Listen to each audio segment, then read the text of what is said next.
Subscribe to our channel by clicking the subscribe button. Click the bell button and enjoy the latest uploads from our channel.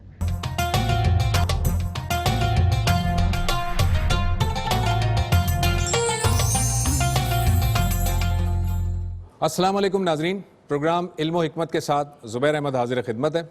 آج کا یہ programme بھی آپ کے سوالات پر مبنی ہے۔ آپ کے متفرق سوالات جو ای میلز کے ذریعے سے ہم تک موصول ہوتے ہیں، ان پر ہم یہ پروگرام کرنے جا رہے ہیں۔ میرے ساتھ تشریف رکھتے ہیں جناب جاوید احمد غامدی صاحب۔ السلام علیکم جاوید صاحب۔ وعلیکم السلام۔ جاوید صاحب، پہلا سوال یہ ہے کہ اساتذہ کے لیے یا کسی بزرگ کے لیے تعظیماً کھڑے ہونا، ان کے سامنے جھکنا یا ان کے پیروں کو چھونا، یہ کہاں تک درست ہے؟ ان میں سے کوئی چیز بھی اگر کوئی توہمات کی نوعیت نہیں رکھتی تو یہ ناجائز نہیں ہے۔ خود رسالت میں آپ صلی اللہ علیہ وسلم نے بعض موقعوں پر جب کوئی بڑا سردار آیا یا قبیلے کا کوئی شیخ آیا تو آپ نے فرمایا قوموا لسیدکم، استقبال کرو، کھڑے ہو جاؤ۔ اپنے لیے آپ نے پسند نہیں فرمایا، ظاہر ہے کہ یہ آپ کی تواضع تھی اور رسالت میں آپ صلی اللہ علیہ وسلم کی شخصیت جیسی ہے اس کے لحاظ سے ہی آپ نے اپنے لیے بہت سی چیزوں سے منع کر دیا۔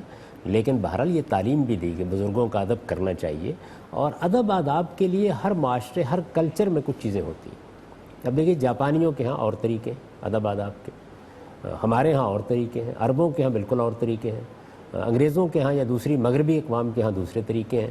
تو اس وجہ سے کچھ طریقے تو ایسے ہیں کہ جو عالمگیر ہیں، لیکن کلچر کے لحاظ سے، تہذیب کے لحاظ سے، ثقافت کے لحاظ سے، ملکوں کے لحاظ سے، قوموں کے لحاظ سے، ان کے تاریخی پس منظر کی رعایت سے اس میں اختلاف بھی ہو جاتا ہے۔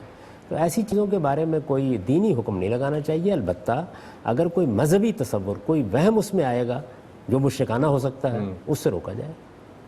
یہ جیسے ہوتا ہے نا، بعض ہمارے کلچر ایسے ہوتے ہیں لوگوں کے کہ تعظیماً جو ہے وہ ہاتھ جوڑ کر ان سے جو ہے وہ ملا جاتا ہے، ملاقات کی جاتی ہے، تو اس سے بھی کوئی اس میں کوئی پرابلم نہیں ہے کیونکہ یہ ایک کلچر کی چیز ہے۔ جی بالکل ایسے ہی ہے۔ دیکھیے نا، حضرت یوسف کے بارے میں بیان ہوتا ہے کہ جب ان کے گھر والے آئے، ان کے بھائی آئے اور ان کی والدہ آئیں، سب آئے، سیدنا یوسف جب نمودار ہوئے تو وہ ان کے سامنے جھک گئے۔ وہاں جو سجدہ ریز ہونے کے الفاظ استعمال ہوئے وہ اصل میں ایسے ہیں جیسے انگریزی زبان میں بو کا لفظ آپ استعمال کرتے ہیں۔ جی بالکل اس مفہوم میں ہے۔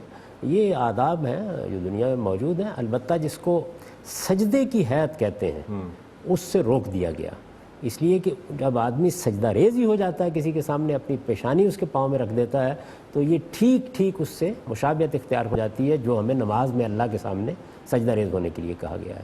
تو نماز کی جو حیتیں ہیں، مثلا پورا رکوع کرنا یا سجدے میں پڑ جانا، اس سے اجتناب کرنا چاہیے۔ باقی ذرا سر جھکا دیا آپ نے، آپ جھک کے مل گئے، آپ نے ہاتھ چوم لیے، اس سے کوئی فرق نہیں پڑتا۔ ٹھیک ہے، ہم چلتے ہیں آڈینس کی جانب۔ جی کوئی کوشچن ہے آپ کا یہاں پر؟ آپ جمہوریت کو بہت انڈورس کرتے ہیں، تو میرا سوال ہے کہ ہم نے 60-70 سال جمہوریت کا تجربہ کر کے دیکھ لیا ہے، اور جمہوریت ابھی تک آمریت کے سائے میں چل رہی ہے اس ملک میں، تو کیوں نہ کسی اتاترک کو موقع دیا جائے کہ جو اس قوم کو ڈنڈے سے صحیح کر دے؟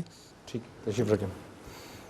یہ ایک بڑی خبر ہے، CNN اور BBC کو فراہم کر دینی چاہیے کہ ہم نے جمہوریت کو موقع دیا ہے۔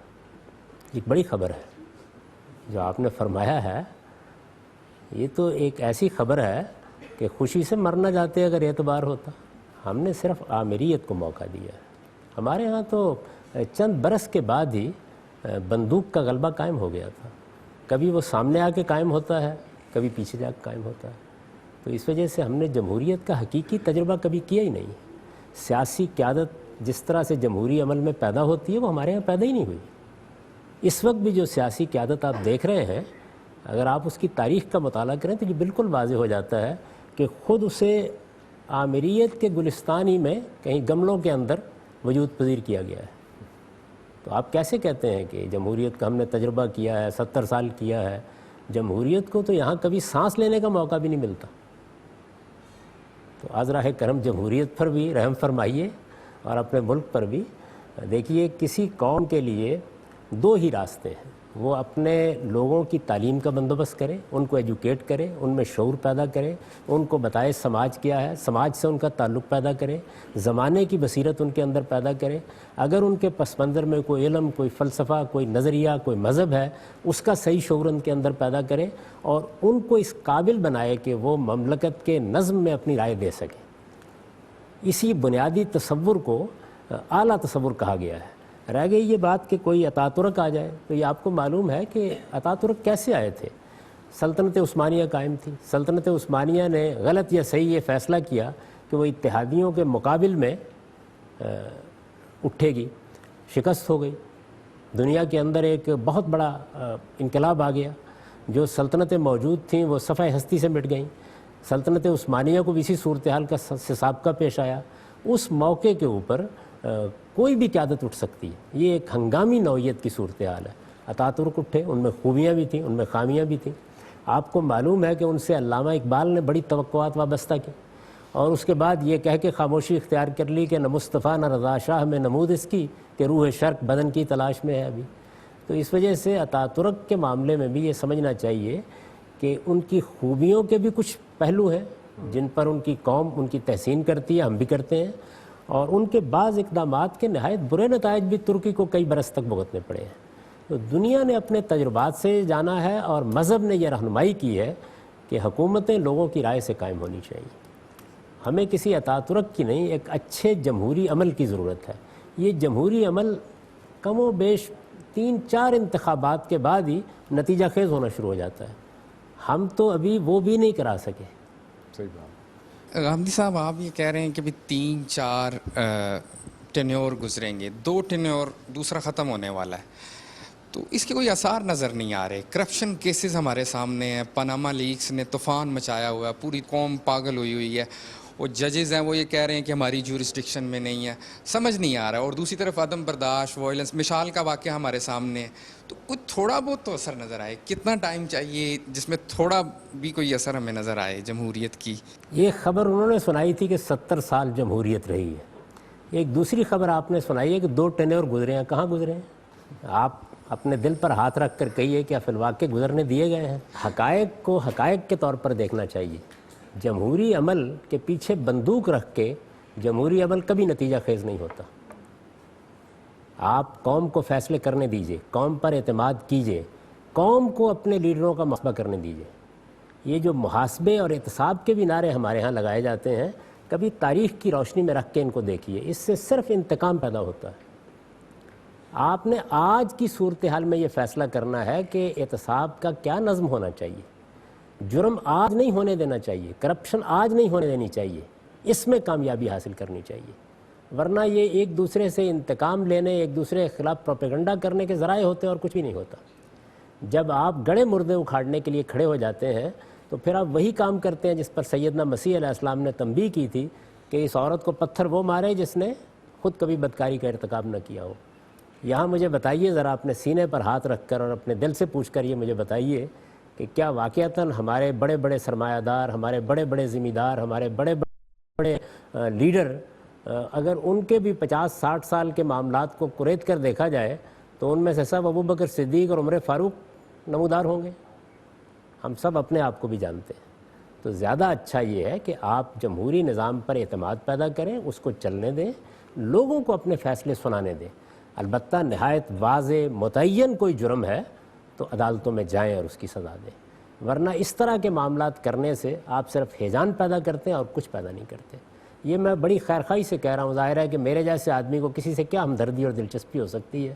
میری ساری دلچسپی، ساری محبت اپنے ملک کے ساتھ ہے، اور میرا احساس یہ ہے کہ ہم اپنے ملک کو اگر حقیقی جمہوری نظام دیں گے تو یہ ترقی کی راہ پر گامزن ہوگا.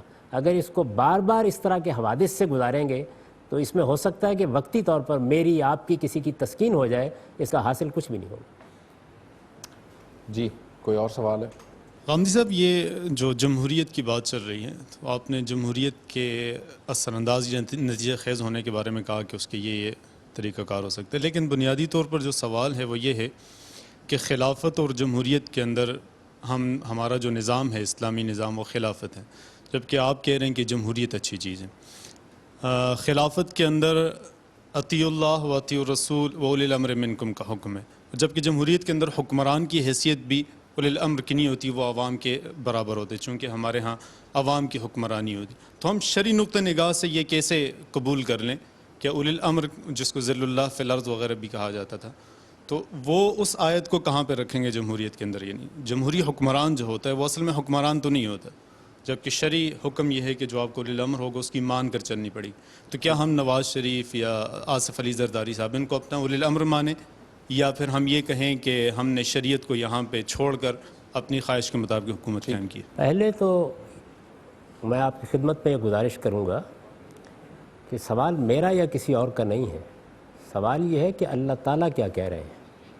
یعنی مسلمان کی حیثیت سے اللہ تعالیٰ نے ہم کو کیا یہ کہا ہے کہ کسی بندوق والے کے ہاتھ میں اپنا نظم حکومت دے دو؟ کیا یہ کہا ہے کسی خاندان کو یہ حیثیت حاصل ہو گئی ہے کہ وہ تم پر حکومت کرے گا؟ کیا یہ کہا ہے کہ میں آسمان سے کسی کو مقرر کر کے بھیجوں گا؟ اللہ تعالیٰ نے یہ کہا ہے امرہم شورا بینہم، مسلمانوں کا نظم اجتماعی ان کی رائے ان کے مشورے پر قائم ہوگا. یہ اصولی ہدایت اللہ تعالیٰ نے فرما دی ہے. اب آپ اس کو جمہوریت کا نام دیں، آپ اس کو خلافت کا نام دے دیں. میرا جو مسئلہ ہے وہ یہ ہے کہ اللہ تعالیٰ کے اس فرمان کی روشنی میں مسلمانوں کو حق دیا گیا ہے کہ وہ اپنے حکمران کا انتخاب کریں، مسلمانوں کو حق دیا گیا ہے کہ وہ اپنے اجتماعی معاملات کا فیصلہ کریں. اور جب یہ حق مسلمانوں کو دیا گیا اور بغیر کسی قید و شرط کے دیا گیا، امرہم شورا بینہم، ان کا نظم ان کے باہمی مشورے پر مبنی ہوگا. اور یہاں ظاہر ہے کہ جن کو ان کہا گیا ہے وہ عام مسلمان ہیں، اللہ کے رسول پر جو ایمان لے آئے. ان لوگوں کے نظم کے بارے میں اللہ کی ہدایت یہ ہے. رسالت مآب صلی اللہ علیہ وسلم نے اسی کے مطابق تمام فیصلے کیے، خلفائے راشدین نے اسی کی روشنی میں اپنا نظم قائم کیا. میں اس پر بڑی تفصیلی گفتگویں کر چکا ہوں، لکھ بھی چکا ہوں. یہ اللہ کا حکم ہے. اللہ کے اس حکم کی روشنی میں آپ کو اپنا نظم قائم کرنا ہے. جس طرح کہ میں نے عرض کیا کہ آپ چاہتے ہیں کہ اس کو خلافت کہہ دیں تو خلافت کہہ دیں. یہ خود مسلمانوں کے اپنے تاریخی عمل سے پیدا ہونے والا ایک لفظ ہے. یہ آپ کو معلوم ہے کہ اس کی پیدائش کب ہوئی تھی؟ اس کی پیدائش اس وقت ہوئی جب رسالت مآب صلی اللہ علیہ وسلم دنیا سے رخصت ہوئے، اور اس کے بعد سیدنا ابو بکر صدیق نے مسلمانوں کے سربراہ کی حیثیت سے ذمہ داریاں سنبھالیں. وہ ظاہر ہے کہ رسول اللہ صلی اللہ علیہ وسلم کے جانشین تھے، یعنی سیاسی معاملات میں، تو ان کو خلیفۃ الرسول کہا گیا. عربی زبان کا ایک لفظ ہے خلیفہ. جس طرح ہم اپنی زبان کے یا انگریزی زبان کے یا ہندی زبان کے یا فارسی زبان کے الفاظ استعمال کرتے ہیں، بالکل اسی طرح یہ لفظ استعمال کیا گیا خلیفۃ الرسول، رسول اللہ صلی اللہ علیہ وسلم کا جانشین. سیدنا عمر ان کے بعد حکمران ہوئے تو ان کو خلیفۃ و خلیفۃ الرسول کہا گیا، یعنی رسول اللہ کے جانشین کا جانشین. تو انہوں نے ایک موقع کے اوپر یہ کہا کہ بھائی یہ تو پھر خلیفۃ و خلیفۃ الرسول کی ایک پوری کی پوری لائن لگ جائے گی، تو بہتر ہے کہ ہم کوئی اور لفظ اختیار کر لیں. تو انہوں نے امیر المومنین کا لفظ اختیار کر لیا. تو اب مجھے یہ بتائیں کہ اگر یہ کوئی دینی اصطلاح سی، واجبات میں سے تھی، خلافت کے سوا کوئی لفظ استعمال نہیں کیا جا سکتا تھا، تو پہلی بدعت کا ارتکاب تو سیدنا عمر نے کر دیا. مسلمانوں کے ہاں یہ ان کے تاریخی پس منظر سے ایک لفظ پیدا ہوا ہے، بعد میں ہمارے حکمرانوں کے لیے استعمال ہونے لگ گیا. کن حکمرانوں کے لیے زیادہ استعمال ہوا ہے؟ یعنی سیدنا عمر، سیدنا ابو بکر، وہ تو بہت جلد امیر المومنین کہلانے لگ گئے تھے. یہ جن کے لیے استعمال ہوا وہ بادشاہ تھے. تو آپ جب خلافت کا لفظ بولتے ہیں اپنے تاریخی پس منظر کے لحاظ سے کیا چاہتے ہیں؟ یعنی سلطان عبد الحمید کی اولاد کو کہیں سے تلاش کیا جائے، بہادر شاہ ظفر کی اولاد کو تلاش کیا جائے؟ کیا چاہتے ہیں؟ یعنی یہ معلوم ہونا چاہیے نا. امویوں اور عباسیوں کے خاندان کہیں سے ڈھونڈ کے نکالے جائیں، اگر ان کا کوئی اس وقت اولاد نرینہ میں بچا ہوا ہو تو اس کے سر پر تاج رکھ دیا جائے. تو اس کا عذرا ہے کرم مطلب بتائیے کیا ہے؟ جو بات اللہ تعالیٰ نے کہی ہے وہ میں نے آپ کی خدمت میں عرض کر دی. آپ نے جو آیت پڑھی ہے، اس آیت کا مخاطب کون ہے؟ اس آیت کا مخاطب کیا کوئی ریاست کا نظم ہے؟ اس آیت کے مخاطب ہم ہیں. رسالت مآب صلی اللہ علیہ وسلم جب اس دنیا میں موجود تھے، آپ حکومت کر رہے تھے، اللہ آسمان سے براہ راست اس حکومت کے لیے احکام دے رہا تھا، اور رسالت مآب صلی اللہ علیہ وسلم اپنا نظم چلانے کے لیے اپنے ہاں سے کچھ لوگوں کو عمال بھی مقرر کر رہے تھے. ان کو سامنے رکھ کر یہ کہا گیا کہ اللہ کی اطاعت کرو، جو حکم اس کی طرف دے دیا جائے. اللہ کے رسول کی اطاعت کرو، اس لیے کہ وہ اللہ کے سفیر کی حیثیت سے موجود ہے، اور جن کو انہوں نے امر مقرر کیا ہے، یعنی عمال مقرر کیا ہے، ان کی اطاعت کرو. اچھا، ظاہر ہے کہ اللہ اور رسول کی حکومت ختم ہو گئی. یعنی دنیا میں جس طریقے سے تھی وہ بادشاہی تو موجود ہے جو پوری کائنات پر ہے، لیکن اس وقت تو یہ حکومت زمین پر قائم ہو گئی تھی. اللہ کے رسول موجود تھے، براہ راست حکومت کر رہے تھے، اللہ تعالیٰ براہ راست نگرانی کر رہے تھے. وہ معاملہ رسالت مآب صلی اللہ علیہ وسلم کے دنیا سے رخصت ہوتے ہی ختم ہو گیا. اس کے ختم ہونے کے بعد اللہ اور رسول کی حیثیت ابدی ہے. ان کے احکام ہر مسلمان کے لیے واجب الاطاعت ہیں، ٹھیک ہے۔ میرے لیے بھی، آپ کے لیے بھی۔ تو جس وقت مسلمان کسی شخص کا انتخاب کریں گے تو ان کے لیے یہی حکم ہے کہ ان کو چاہیے کہ وہ اپنے پروردگار کے حکم کی پیروی کرے۔ کوئی شخص مسلمان نہیں ہو سکتا جب تک کہ وہ اللہ کے حکم کے سامنے سر تسلیم نہ خم کر دے۔ کوئی شخص مسلمان نہیں ہو سکتا اگر وہ رسالت مآب صلی اللہ علیہ وسلم کو اللہ کا نمائندہ اور سفیر مان کر آپ کے حکم کے سامنے سر تسلیم خم نہ کر دے۔ تو اللہ کی اطاعت، اللہ کے رسول کی اطاعت، یہ تو اسلام کا لازمی تقاضا ہے۔ یہ مجھے اپنے گھر میں کرنی ہے، یہ مجھے اپنے کاروبار میں کرنی ہے، یہ مجھے باہمی معاملات میں کرنی ہے۔ میں اگر کسی جگہ حکمران ہوں تو وہاں بھی مجھ کو کرنی ہے۔ تو یہ بات ہے جو اس آیت میں کہی گئی ہے، اس لیے اس سے بھی کوئی نقیض واقع نہیں ہوتا۔ جو بھی حکمران ہوں گے، میرے نزدیک اس وقت حکمرانی بجائے اس کے کہ وہ ایک امام میں مرتکز ہو، وہ پارلیمنٹ میں مرتکز ہو گئی ہے۔ یہ تمدن کی تبدیلیوں کے ساتھ ہوتا رہے گا۔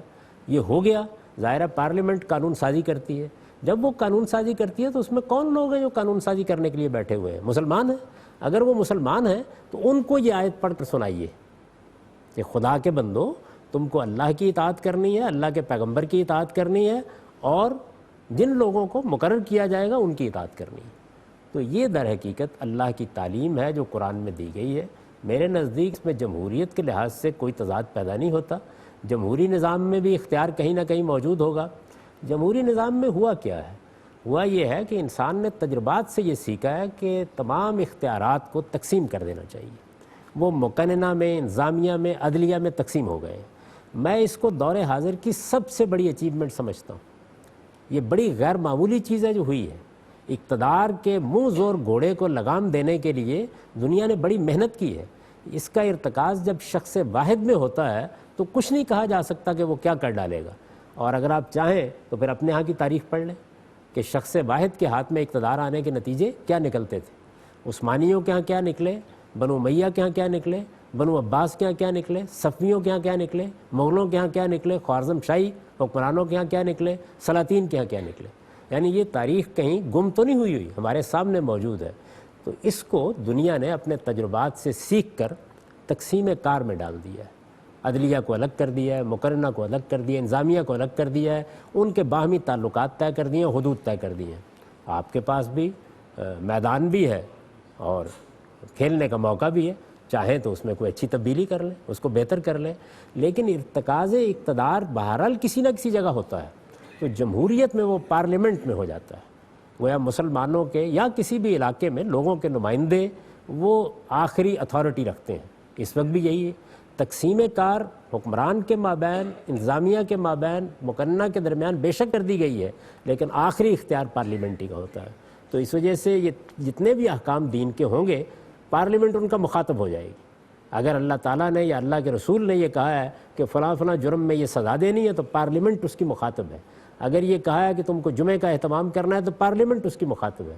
اگر یہ کہا ہے کہ تم لوگوں کو ظلم کے خلاف جنگ کرنی ہے تو پارلیمنٹ اس کی مخاطب ہے۔ اگر یہ کہا ہے کہ تم کو زکوٰۃ لینی ہے، ٹیکس نہیں لینا، تو اس کی مخاطب پارلیمنٹ ہے۔ لہٰذا اسی طریقے سے حکم، اقتدار، امر موجود ہے، اس نے شکلیں تبدیل کر لی ہیں۔ بدلتی ہوئی شکلوں کو قبول کیجئے، کبھی ماضی کو حال میں گھسیٹ کر نہیں لایا جا سکتا۔ یہ کلیئر ہے آپ کا۔ اس میں ایک بات اور بھی آپ کو بتا دوں کہ جمہوریت اور خلافت کے عنوان سے ہم نے ایک پروگرام کیا تھا جو 4 اقساط پہ آن ایئر ہوا ہے، اسے آپ انٹرنیٹ پر دیکھ سکتے ہیں۔ اس میں بڑی تفصیلی وضاحت کے ساتھ ایک ایک سٹیپس کو ڈسکس کیا ہے ہم نے۔ جی ہم صاحب، ابھی آپ نے کافی دیر تقریباً 10 سے 15 منٹ جمہوریت کے فضائل بیان فرمائے ہیں، لیکن ہم جو عملاً دیکھ رہے ہیں وہ تو ایسا نہیں ہے۔ جتنی بڑی جمہوریت ہے اتنی بڑی وہ ظالم ہے۔ آپ امریکہ کو دیکھ لیں، اس نے ساری دنیا کے اندر ظلم لیں، ساری کشمیر میں اس کے حالات دیکھ لیں۔ تو پہلا تو میرا سوال یہ ہے کہ یعنی پریکٹیکلی جتنے بھی بڑے جمہوری ملک ہیں وہ سارے ظالم نظر آتے ہیں۔ اور دوسرا سوال یہ ہے کہ جیسے امریکہ نے جو ہے بموں کی ماں گرا دی وہاں افغانستان میں، اور یہاں پر کشمیر میں انڈیا جو ہے وہ ظلم کر رہا ہے، اور ابھی ریسنٹلی واقعات بہت زیادہ ہو چکے ہیں۔ تو دوسرا سوال یہ ہے کہ وہ کون سا موقع آئے گا کہ جب ہم مسلمان جو سیٹل ممالک میں رہتے ہیں کہ وہ جا کر ان کی کو مدد کر سکیں، یا کب ان کے ذمے یہ واجب ہوگا کہ وہ جائیں اور ان کی افغانستان میں یا کشمیر میں یا کہیں بھی جہاں مسلمان پر ظلم ہو رہا ہے ان کی مدد کر سکیں؟ یہ 2 الگ الگ سوال ہو گئے۔ میں دوسرے سوال کا جواب پہلے دے دیتا ہوں۔ ہم کب مدد کر سکیں؟ ظاہر ہے کہ ہم اسی صورت میں مدد کر سکتے ہیں جب ہم مدد کرنے کے قابل ہوں۔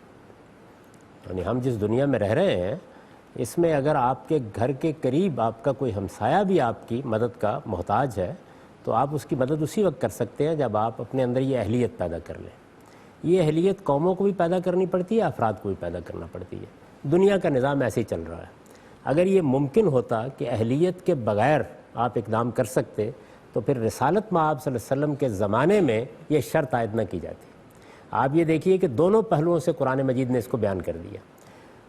غزوہ بدر کے بعد یہ بتا دیا کہ اب تمہاری 1:2 کی طاقت ہوگی تو میری مدد اور نصرت آئے گی. اس سے قرآن مجید نے اس اصول کو واضح کیا کہ جو قانون اللہ کا یہاں کار فرما ہے وہ ایسے نہیں ہے کہ آپ پر کوئی ذمہ داری ڈالی جائے آپ اٹھ کر جا کے توپ داغ دیں. نہیں, آپ کو پہلے طاقت فراہم کرنی ہے. اچھا, حکم دیا گیا کہ اعدوا لہم ما استطعتم من قوۃ ورباط الخیل. تو جو دنیا میں کسی کی مدد کرنے کے لیے طاقت چاہیے وہ آپ کو فراہم کرنی چاہیے. جب آپ کے پاس طاقت ہو, آپ کا ذہنی اطمینان ہو کہ کسی جگہ ظلم ہو رہا ہے, آپ ضرور اقدام کریں. میں تو اس بات کو بڑی وضاحت کے ساتھ کہہ چکا ہوں کہ یہ جو بحث پچھلے 150 سال میں ہوئی کہ جنگ دفاعی ہوتی ہے یا اقدامی ہوتی ہے, میں نے یہ اصطلاحات ختم کر دی ہیں. جنگ ظلم اور عدوان کے خلاف ہوتی ہے. ظلم اور عدوان کا ارتکاب جہاں بھی ہوگا آپ کو حق حاصل ہے کہ آپ ظالم کا ہاتھ پکڑیں. جس طریقے سے اگر ریاست کے اندر کوئی فرد یا کوئی گروہ ظلم کرے تو ریاست کا حق ہے کہ اس کا ہاتھ پکڑے, ایسے ہی ریاستوں کی طرف سے اگر ظلم کا ارتکاب ہوتا ہے, قوموں کی طرف سے ظلم کا ارتکاب ہوتا ہے تو ان کا ہاتھ بھی پکڑا جائے گا. یہی ظلم اس وقت بھی بعض اوقات ہوتا ہے جب کوئی کسی پر چڑھ دوڑتا ہے. تو اگر میرا اطمینان ہے کہ جس نے مجھ پر حملہ کیا ہے اس کا حملہ ظالمانہ ہے, ہو سکتا ہے کہ وہ کسی مظلوم کی مدد کرنے کے لیے آیا ہو, تو اس وجہ سے مدافعت, دفاع, یہ اصطلاحات میں نے ختم کر دی. یہ بالکل بے معنی اصطلاحات تھیں. آپ تھوڑی دیر کے لیے تصور کیجئے نا کہ آپ نے یہ کہا ہے کہ اگر کوئی مظلوم ہم کو پکارتا ہے اور ہم جائیں, جب ہم مظلوم کی مدد کے لیے حملہ آور ہوں گے تو دوسرے کو دفاع کا حق حاصل ہو جائے گا, اس کی جنگ جائز ہو جائے گی, وہ تو ظالم ہے. تو اس وجہ سے میں نے یہ اصلاح کی ہے اور یہ بتایا ہے, اور بڑے ادب کے ساتھ, ظاہر ہے کہ میں ایک تحقیر طالب علم ہی ہوں, یہ بتایا ہے کہ جنگ ظلم اور عدوان کے خلاف ہوتی ہے. ظلم کی قسم بعض اوقات یہ بھی ہوتی ہے کوئی کسی کے اوپر ظالمانہ طریقے سے جارحیت کر کے چڑھ دوڑتا ہے. تو ایک تو میری گزارش یہ ہے کہ اس کا معاملہ تو ایسے ہوگا جب بھی ہوگا. جو اس سے پہلے آپ نے بات کہی, میں بہت معذرت کے ساتھ یہ عرض کرنے کی جسارت کر رہا ہوں کہ یہ جو کچھ ہو رہا ہے وہ جمہوریت ہی کو نہ ماننے کے نتیجے میں ہو رہا ہے. جمہوریت کا ایک احترام وہ ہے جو قومی سطح پر ہوتا ہے, امریکہ کے اندر, انگلستان کے اندر. چنانچہ آپ کے ہاں سے بھی لوگ ہجرت کر کے وہاں جاتے ہیں اور اس جمہوریت کے فوائد سے متمتع ہوتے ہیں. ہر آدمی قطار میں لگا ہوا ہے, یعنی اس کے لیے کسی استدلال کی ضرورت نہیں ہے. لوگوں سے عملاً پوچھ لیجئے. ایک جمہوریت وہ ہے جو عالمی سطح پر قائم ہونی چاہیے, وہ قائم نہیں ہے. اس وقت جو نیم عالمی حکومت اقوام متحدہ کی قیادت میں قائم ہے وہ ویٹو پاور کے اصول پر ہے. اس میں بنیادی میں جمہوریت کی نفی کر دی گئی ہے. تو اگر جمہوریت کو عالمی تنازعات میں بھی بطور اصول مان لیا جائے وہ نتیجہ وہی نکلے گا جو قوموں میں نکل آیا ہے. اچھا, اسی طرح جمہوریت محض اس چیز کا نام نہیں ہے کہ آپ اپنے معاملات لوگوں کی رائے سے چلائیں گے. لوگوں کو قومی حیثیت سے اپنے مستقبل کا فیصلہ کرنے دینا یہ بھی جمہوریت کا لازمی تقاضا ہے. عالمی سطح پر اس کو تسلیم کرنا چاہیے. جیسے میں مثال دے رہا ہوں, امریکہ کی 50-55 ریاستوں میں یہ تسلیم کر لیا گیا ہے کہ وہ اگر الگ ہونا چاہتے ہیں اس کا طریقہ یہ. آپ نے اس کا ایک مظاہرہ دیکھا جب اسکاٹ لینڈ نے الگ ہونا چاہا, پرامن طریقے سے جمہوری طور پر قوم کو موقع دیا گیا کہ فیصلہ کر لے. کوئی جنگ نہیں ہوئی, کوئی مجاہدین نہیں بھرتی کرنے پڑے, کوئی پراکسی وار نہیں لڑنی پڑی, کوئی لوگوں کے جان و مال کو خطرہ لاحق نہیں ہوا. ایک جمہوری عمل ہوا, اس کے نتیجے میں قوم نے ایک فیصلہ دے دیا. اچھا, یہ فیصلہ مختلف بھی ہو سکتا ہے. وہ پھر کہہ رہے ہیں کہ دوبارہ جائیں گے قوم کے پاس. تو جمہوریت کو آپ بین الاقوامی تنازعات میں تسلیم کر لیجئے, جمہوریت کو عالمی سطح پر تسلیم کر لیجئے, امن قائم ہوگا.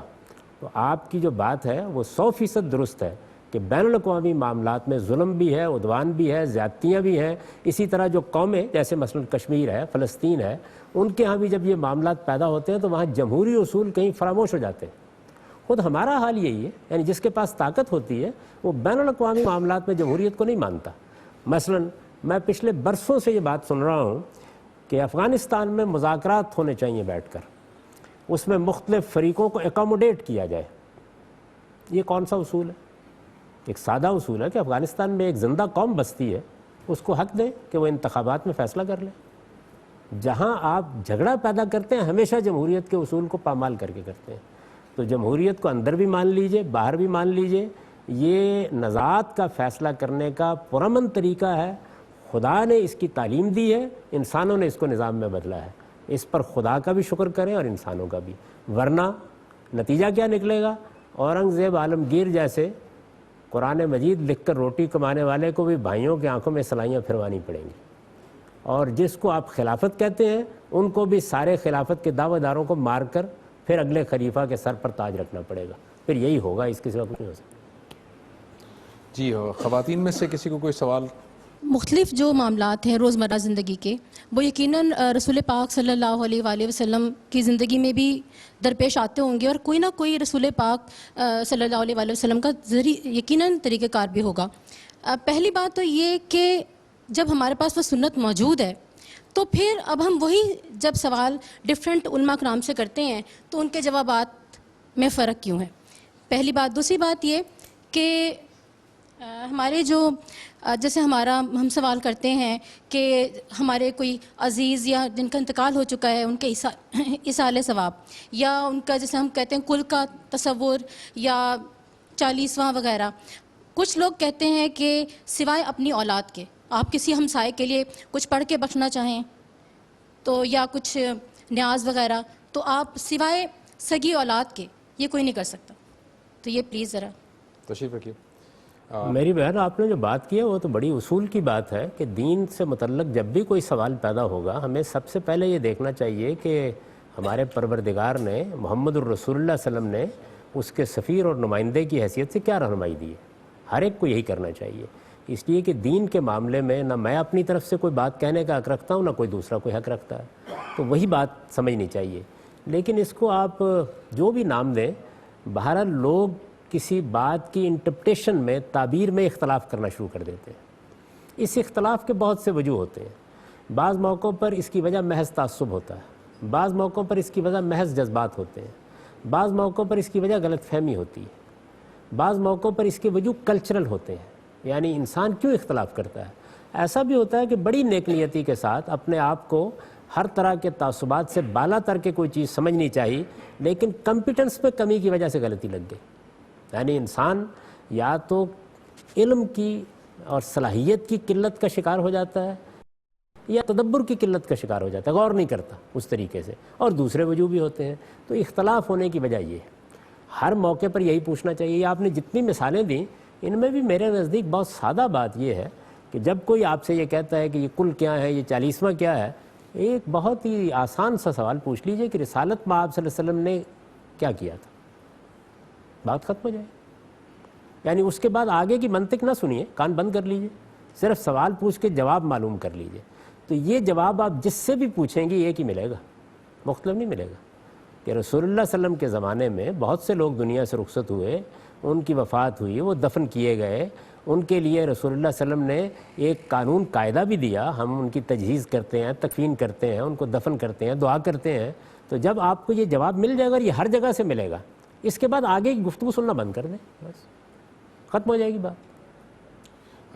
وہ آگے کی گفتگو ہم زیادہ شوق سے سنتے ہیں، وہ کرنے والے کو بھی ترغیب ہوتی ہے کہ پھر وہ کرتا ہے۔ یہ جو آپ فرما رہے ہیں کہ سوالات، یہ جو نبی صلی اللہ علیہ وسلم کے متعلق ہم یہ پوچھ لیں کہ ان کا کیا عمل تھا یا کس طرح سے انہوں نے، تو اس میں بھی پھر بہت دفعہ ایسا ہوتا ہے، آپ نے فرمایا کہ تمام لوگ ایک جیسا ہی جواب دیں، اس میں بھی پھر کچھ لوگ مختلف روایات لے آتے ہیں، تو پھر ہم یہ کہتے ہیں کہ ایک اسکالر کہتا ہے کہ یہ روایت جو ہے کمزور ہے، یہ موضوع ہے، یہ ضعیف ہے، دوسرا اسکالر کہتا ہے کہ نہیں، یہ نبی صلی اللہ علیہ وسلم کا عمل ہے، یہ ثابت ہے، نبی صلی اللہ علیہ وسلم نے ایسا ایسا ایسا ایسا کیا تھا۔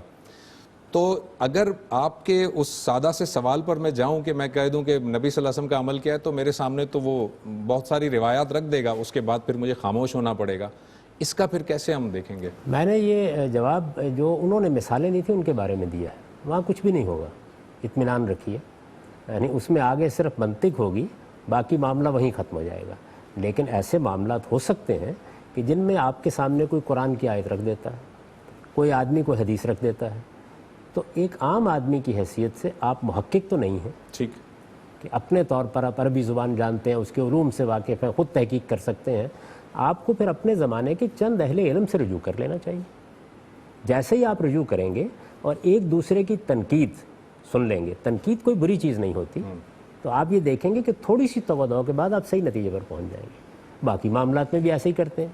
یعنی ہم اپنے بچے کو لے کر گئے, ایک ڈاکٹر نے بھی وہی بات کہی, دوسرے نے وہی بات کہی, الحمدللہ, لیکن اگر اختلاف ہو گیا پھر کیا کرتے ہیں؟ تیسرے ڈاکٹر کے پاس جائیں گے, جاتے ہیں, جا کے پوچھتے ہیں. اچھا پھر تقابل بھی کرتے ہیں, اچھا رپورٹس کا کچھ تبصرہ بھی اس پہ سن لیتے ہیں, اس کے بعد ایک نتیجے پر پہنچ جاتے ہیں.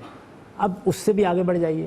فرض کیجئے کہ وہ نتیجہ بھی غلط آپ نے نکال لیا, تو اللہ کے پیغمبر نے بشارت دی ہے کہ اگر آپ نیک نیت ہے, آپ نے صحیح طریقے سے کوشش کی ہے, آپ نے فیصلہ کرنے میں اپنی طرف سے کسی تعصب کو داخل نہیں ہونے دیا, تو اس پر بھی آپ کو اجر مل جائے گا. ٹھیک. تو اس لیے سچی نیت کے ساتھ آپ دین کو سمجھنے کی صحیح کریں. جہاں بالکل واضح چیز سامنے آ جائے وہاں کوئی مسئلہ نہیں ہے. جہاں تھوڑا بہت اختلاف ہو تو اہل علم کی آراء کا مطالعہ کر لیجیے. اور آپ کے زمانے میں زندہ لوگ بھی ہمیشہ موجود ہیں, ہمیشہ موجود رہے ہیں, موجود رہیں گے. اور اگر ایسا نہ ہو تو مختلف مکاتب فکر کے 3-4 بڑے لوگوں کی آراء اس کے بارے میں جان لیں. ہمارے ملک میں کیا ہے, احناف ہے, اہل حدیث حضرات ہیں, اہل تشیع ہیں, کچھ ہماری طرح کے آزاد فکر لوگ ہیں. تو زیادہ سے زیادہ کتنے ہوئے؟ 4. تو اس کا مطالعہ کرنے میں کیا مصیبت ہے؟ کر لی. ابھی جمہوریت کے حوالے سے بات ہو رہی تھی. جمہوریت کسے کہتے ہیں؟ جمہوریت اس کو کہتے ہیں کہ لوگوں کی رائے سے حکومت کا نظم چلایا جائے, لوگوں کی رائے سے ان کے حکمرانوں کا انتخاب کیا جائے. اگر کسی معاملے میں نزاع ہو جائے تو اکثریت کی رائے کو فیصلہ کن مان لیا جائے. اس کو جمہوریت. اب موجودہ جو صورتحال ہے ہمارے ہاں ملک میں یا باقی ممالک میں بھی جمہوریت میں ووٹ کا استعمال کرتے ہیں. ایک آپ جیسے مذہبی عظیم اسکالر ووٹ کے لحاظ سے عظمت ساری اللہ کے لیے, ووٹ کے لحاظ سے آپ کی حیثیت اور ایک بالکل جاہل ان پڑھ اس کے ووٹ کی حیثیت دونوں برابر ہو گئی. قرآن پاک میں ہے کہ جاننے والے نہ جاننے والے برابر نہیں ہیں. یہاں ووٹ کی حیثیت ایک آپ جیسے اسکالر کی اور ایک ادنا سے بالکل جاہل آدمی ہے. جب وہ دونوں برابر کی ایک رائے پیش کریں, کیا یہ رائے مناسب ہوگی؟ اللہ تعالیٰ نے یہی کہا کہ سب برابر ہیں اس معاملے میں. دیکھیے جو آیت آپ نے پڑھی ہے اس کو اس کے کانٹیکسٹ میں جا کے نکال کے دیکھیے وہ کیا آیت ہے. اس میں سیاسی معاملات کا فیصلہ کرنے کے لیے کہا گیا ہے کہ علم والے اور نا علم رکھنے والے برابر نہیں ہیں. اس میں یہ بتایا گیا حق اور باطل کا فیصلہ کرنے کے لیے برابر نہیں ہے, آخرت کے نتیجے کے لحاظ سے برابر نہیں ہے, خدا کی ہدایت کو سمجھنے کے معاملے میں برابر نہیں ہے. تو کیا یہ سارے کے سارے سمجھنے والے ہیں جو قوانین بنائے جا رہے ہیں کہ یہ ظاہر ہے پارلیمنٹ آپ نے فرمایا کہ یہ ایک ایسا ادارہ ہے جو قانون ساز ادارہ ہے. اس میں حق و باطل کا فیصلہ نہیں کیا جاتا, اس میں نزاع کا فیصلہ کیا جاتا ہے. اور نزاع کے فیصلے کے لیے اللہ نے یہ اصول بتایا ہے کہ امرہم شورا بینہم, اور یہاں بینہم میں کوئی شرط عائد نہیں کی کہ جاننے والے ہونے چاہیے یا نہ جاننے والے ہونے چاہیے. لیکن اتنا جاننے والا ضرور ہو کہ جو انسانیت کے مسائل کو سمجھ سکے اور اس کو مذہب کے ساتھ بھی منسلک کر سکے. اس لیے کہ آپ نے فرمایا کہ یہ جو پارلیمنٹ ہے یہ مقننہ ہے, قانون ساز ادارہ ہے. تو قانون ساز ادارے میں وہ حضرات آنے چاہیے جو قانون کو سمجھنے والے ہیں. لیکن معذرت کے ساتھ ہماری پارلیمنٹ میں کون ہے جو قانون کو سمجھنے والا ہے؟ کون ہے جو قرآن و سنت کے تمام مضامین کو مفاہیم کو سمجھنے والا ہے؟ کون ہے جو مذہبی اسکالر وہاں موجود ہیں, جو علمی اسکالر موجود ہیں؟ کیا ان کی رائے کو ہم یہ حتمی مان لیں محض اس حوالے سے کہ وہ پارلیمنٹ میں پہنچے ہوئے ہیں کہ یہ بالکل صحیح قوانین ہے؟ دیکھیے پارلیمنٹ لوگوں کے نمائندوں پر مشتمل ہوتی ہے. آپ سمجھتے ہیں کہ اس پارلیمنٹ میں بڑے اعلیٰ علماء جانے چاہیے, ضرور ان کو ووٹ دیں. یہ فیصلہ قوم نے کرنا ہے, میں نے یا آپ نے نہیں کرنا. خدا نے اگر قانون ایسے لوگوں کو نہیں کرتی تو پھر خدا نے قوم کو حق دے دیا ہے, یہ فیصلہ ان کو کرنا ہے. دیکھیے یہ میں بھی تقریر کروں گا, آپ بھی کر سکتے ہیں کہ لوگوں انتخابات کا موقع آ رہا ہے, تم اچھے لوگوں کو منتخب کرو, صاحب علم لوگوں کو منتخب کرو, جاننے والے لوگوں کو منتخب کرو. یہ میں قوم سے درخواست کر سکتا ہوں. اصل سوال یہ ہے کہ خدا نے حق مجھے دیا ہے فیصلہ کرنے کا, یہ قوم کو دیا ہے. حق قوم کو دیا ہے, اس کے فیصلے کو نافذ ہو جانا چاہیے. غلط ہے تو مجھے اس پہ تنقید کا حق ہے, آپ کو بھی حق حاصل ہے. اللہ کا فیصلہ یہی ہے کہ یہ فیصلہ ان کے ہاتھ میں دے دیا گیا ہے. یہ میرے ہاتھ میں نہیں ہے. آپ نے فرمایا فلاں فلاں خصوصیات کے حامل لوگ ہونے چاہیے. اس کا فیصلہ کون کرے گا کہ فلاں فلاں خصوصیات کا حامل ہے یا فلاں نہیں ہے؟ وہ بھی قوم نے کرنا ہے. پھر سلسلہ تو چلتا رہے گا ایسے ہی کہ کوئی فیصلہ نہیں کر پائے گا کہ اسی کون میں کس خیر ہے. کیٹیگری کا ہے. پھر لوگ وہی ایسے ہی آپ والی بات ہو جائے گی. بسا اوقات اختلاف تعصب کے بنا پر ہے, بسا اوقات کلچر کی بنا پر ہے, بسا اوقات اس حوالے سے پھر ان جھگڑوں میں پڑتے رہیں گے, پھر کچھ فیصلہ نہیں کر پائیں گے. پھر دنیا آپ کا کے یہ تجربے فرمانا سے کہ وہ معلوم ہوا ہے. 2-3 جو ہے جمہوری دور گزریں گے, کچھ سمجھ آ جائے گی. ہمیں تو پتہ نہیں کتنے سال دنیا کے تجربے سے یہی معلوم ہوا ہے کہ دیکھیے دنیا میں حکومت قائم کرنے کے اب تک 3 ہی طریقے سمجھ میں آ سکے ہیں. یا بندوق فیصلہ کرتی ہے, یا لوگ فیصلہ کرتے ہیں, یا خدا فیصلہ کرتا ہے.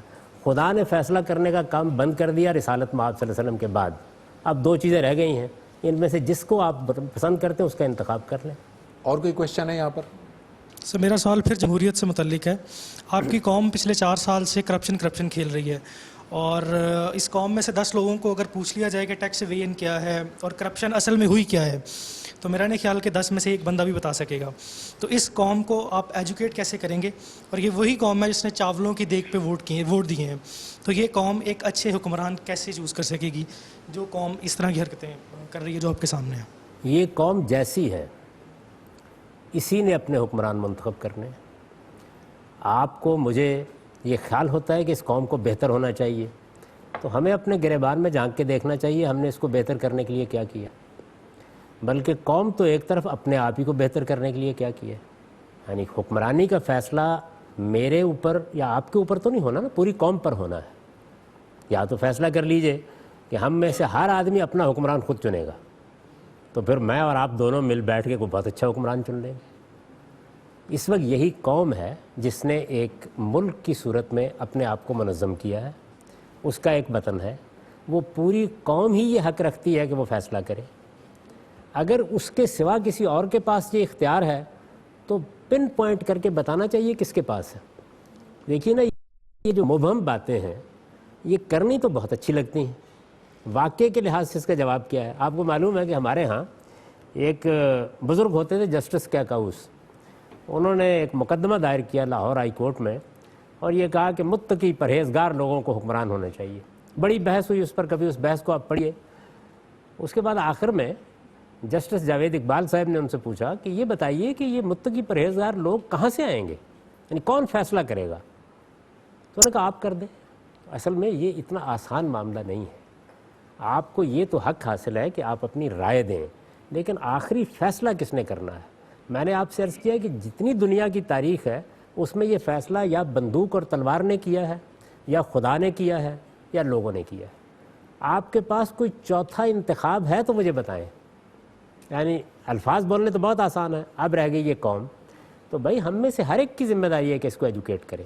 اس وقت جو گفتگو ہم کر رہے ہیں وہ بھی اسی مقصد سے کر رہے ہیں. جس کو بہت درد ہے وہ ذرا اور زیادہ جدوجہد کرے, تگ کرے, ہادی برحق ہو کر نکلے اور اپنی قوم کی تعمیر کا کام کرے. صورتحال یہ ہے کہ ہم 2 دن میں نتائج چاہتے ہیں.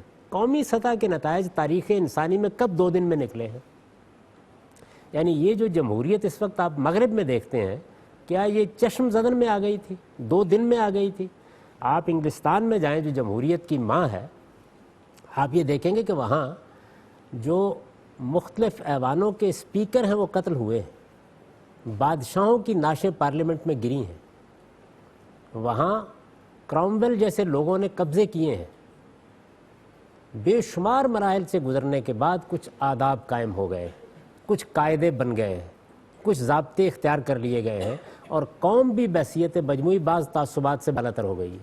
یہ دیکھیے نا, لندن کے شہریوں نے اس زمانے میں جب کہ اسلام کے خلاف پروپیگنڈا ہو رہا ہے, مسلمانوں کے خلاف پروپیگنڈا ہو رہا ہے, دہشت گردی کے واقعات زیادہ تر انہی سے منسوب پائے جاتے ہیں, لیکن انہوں نے ان سب چیزوں سے بالاتر ہو کر ایک پاکستانی اور مسلمان کا انتخاب کر لیا. تو اس کا مطلب یہ ہے کہ لوگوں میں ایک خاص طرح کی میچورٹی ہے, یعنی وہ اس طرح کے پروپیگنڈے سے متاثر نہیں ہوتے. کیا ہم بھی نہیں ہوتے؟ میں تو جس وقت سوشل میڈیا کو کبھی دیکھتا ہوں تو مجھے یہ معلوم ہوتا ہے کہ جن لوگوں کے بارے میں آخری درجے کا حسن ظن تھا وہ بھی کس پستی میں اتر کر گفتگو کر رہے ہیں. تو اس کا مطلب یہ ہے کہ المیہ بحیثیت مجموعی پوری قوم کا ہے.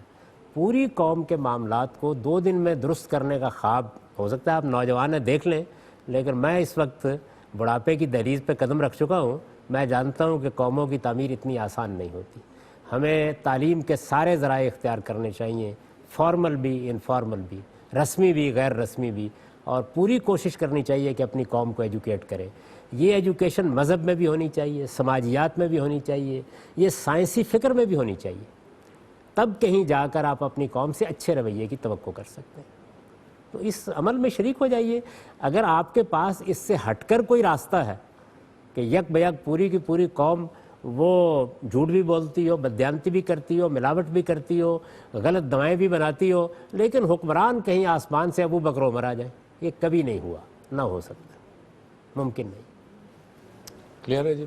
سر دوسرا سوال آپ کی جو فکر میں ریاست کے متعلق ہے، جو ریاست کا کانسیپٹ ہے، سر آپ کے نزدیک ریاست اسلامی یا مذہبی نہیں ہوتی کوئی بھی، لیکن آپ کے نزدیک اگر کوئی بھی فیصلہ کرنا ہے، جیسے آپ نے افغانستان کا ابھی بات کی ہے، تو وہ نظم اجتماعی کو کرنا ہوگا، یعنی ریاست کو بھی فیصلہ کرنا ہوگا، تو سر یہ کانٹرڈکشن نہیں ہے؟ یہ دیکھیے، ایک چیز ہے ریاست کا مطلب یہ ہے کہ یہ پاکستان ہم نے بنا لیا، یہ ایک ملک ہے، اس ملک کا ایک رقبہ ہے، اس میں ایک اجتماعی نظم قائم کر دیا گیا ہے، اس اجتماعی نظم کے کچھ حدود قیود بھی طے کر دیے گئے ہیں، لہٰذا اب یہ ایک منظم مسلمانوں کا اجتماع ہے، اس میں انارکی نہیں ہے، اسی کو عربی زبان میں الجماع کہا جاتا ہے۔ رسالت میں آپ صلی اللہ علیہ وسلم نے جب یہ فرمایا کہ علیکم بالجماع، تو اسی کے ساتھ وابستہ رہنے کا حکم دیا، یہ ریاست ہے۔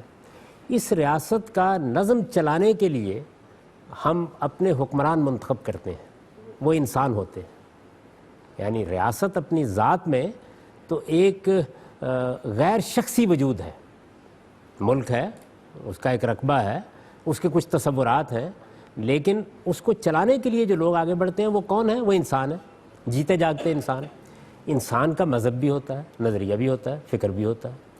یہ اصول طے کر لیا گیا کہ جس کے پاس اکثریت ہوگی وہ فیصلہ کرے گا، یعنی اگر مثال کے طور پر یہاں پیپلز پارٹی کو اکثریت حاصل ہے، تو پیپلز پارٹی کو حق حاصل ہے کہ وہ اپنے منشور کے مطابق یہاں فیصلے کرے، قوانین بنائے، یہ حق دیتے ہیں نا آپ۔ مسلم لیگ کو اکثریت حاصل ہو گئی ہے، وہ فیصلے کرے، تحریک انصاف کو حیثیت حاصل ہو گئی ہے، وہ فیصلے کرے، یا کسی اور جماعت کو۔ تو ریاست تو ایک مجرد وجود رکھتی ہے جس میں اختلاف کا کوئی سوال نہیں ہے، لیکن یہاں آپ یہ جانتے ہیں کہ اکثریت کی بنیاد پر جو حکمران ہوگا ممکن ہے کہ 49% لوگ اس سے اختلاف رکھتے ہیں، اس کے باوجود وہ حق آپ دیتے ہیں، اور قانون سازی کا حق بھی دیتے ہیں۔ جب ان کو قانون سازی کا حق دیتے ہیں تو ان کا کلچر بھی ہے، ان کا مذہب بھی ہے، ان کی تہذیب بھی ہے، ان کے نظریات بھی ہیں، ان کا پروگرام بھی ہے، ان کو پورا حق ہے کہ اس کے مطابق کریں۔ وہاں مذہب بھی آئے گا، وہاں ثقافت بھی آئے گی، وہاں قوم کے رسوم و رواج بھی آئیں گے، وہاں پارٹی کا منشور بھی آئے گا۔ تو یہ دو باتیں بالکل الگ الگ ہیں۔ مذہب کا مخاطب کون ہے؟ وہ لوگ ہیں جو حکومت کر رہے ہیں۔ وہ اگر مسلمان ہیں تو انہیں اللہ کی اطاعت کرنی چاہیے، اللہ پیغمبر کی اطاعت کرنی چاہیے۔ ان کی اکثریت مسلمان نہیں ہے، یا نام کے مسلمان ہیں، حقیقت میں اسلام کو قبول نہیں کرتے، تو وہی نتائج نکل آئیں گے۔ تو اس کا مطلب یہ ہے کہ مذہب مخاطب کرے گا، یا اعلیٰ اقدار مخاطب کریں گے ہمیشہ انسانوں کو۔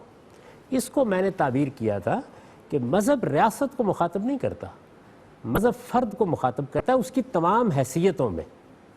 یعنی جب میں تنہا ہوں مجھے تنہا مخاطب کرے گا، میں باپ بن گیا ہوں تو باپ کی حیثیت سے مخاطب کرے گا، میں کاروبار میں چلا گیا ہوں تو ایک کاروباری آدمی کی حیثیت سے مخاطب کرے گا، میں کسی ادارے کا سربراہ ہوں تو اس حیثیت سے مخاطب کرے گا، میں نے شادی کر لی ہے تو میری حیثیتیں وجود میں آئیں گی، اس سے مخاطب کرے گا، میں کسی ریاست کا حکمران بن گیا ہوں، میں کسی پارلیمنٹ کا رکن بن گیا ہوں، اس حیثیت سے مخاطب کرے گا، میں عدالت کی کرسی پر بیٹھ گیا ہوں تو مجھے اس حیثیت سے مخاطب کرے گا۔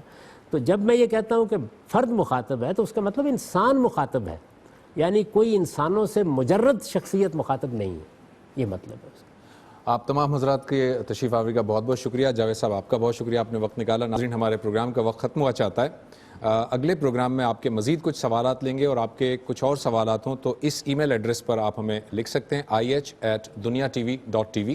اگلے پروگرام تک کے لیے زبیر احمد کو اجازت دیجیے، اللہ حافظ۔